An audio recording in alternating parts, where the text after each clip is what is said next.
Excellencies, distinguished delegates, ladies and gentlemen, it is an honor to address the high-level opening ceremony of the 52nd session of the Committee on World Food Security, marking its 50th anniversary. I sincerely regret that I'm not able to be with you in person today and to really partake in your discussions.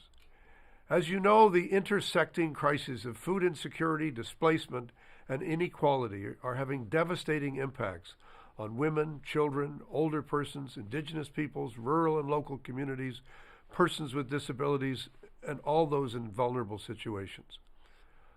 We need to remember that hunger and malnutrition are very grave violations of human rights, and yet we are confronted with alarming realities. 1 in 11 people globally, and 1 in 5 in Africa, goes to bed hungry. Nearly 30% of the world's population faces moderate to severe food insecurity.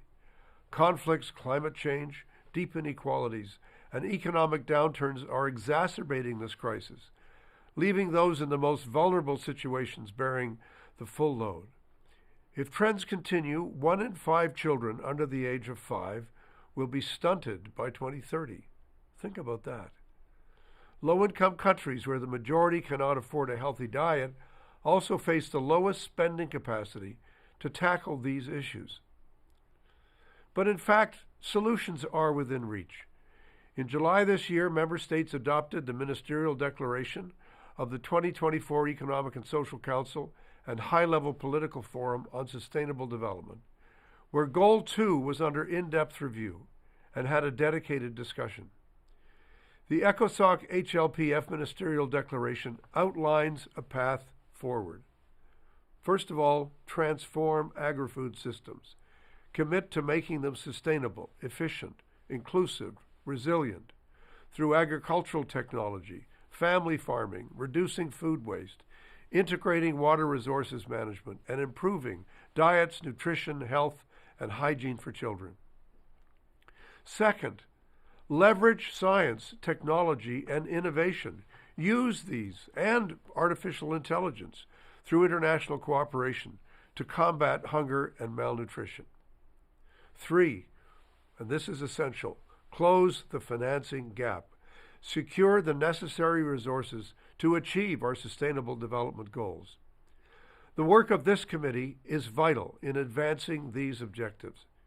Your efforts to build sustainable, inclusive, resilient agri-food systems are central to addressing the root causes of hunger and malnutrition. Excellencies, ladies and gentlemen, the Summit of the Future has brought to the fore the aspirations, the hopes, the commitments, and most importantly, the actions that are needed to achieve a better future for present and future generations. Looking ahead, the 4th International Conference on Financing for Development, the UN Food Systems Summit +4 stocktaking, and the 2nd World Summit for Social Development will provide more chances for us to strengthen our collective response. As President of the Economic and Social Council, my priorities are to tackle the root causes of displacement, which also fuel global food insecurity, to harness emerging technologies fairly and across the board to advance the SDGs and address hunger and food security. Bridging the financing gaps is critical to achieving our sustainable development goals. These 3 objectives are very important, and I look forward to further exchanges with you to advance these priorities within the work of the committee. Let us, all of us, seize the potential for transformative change to achieve genuine and inclusive multilateralism and solidarity. I believe we can still achieve SDG 2 by 2030.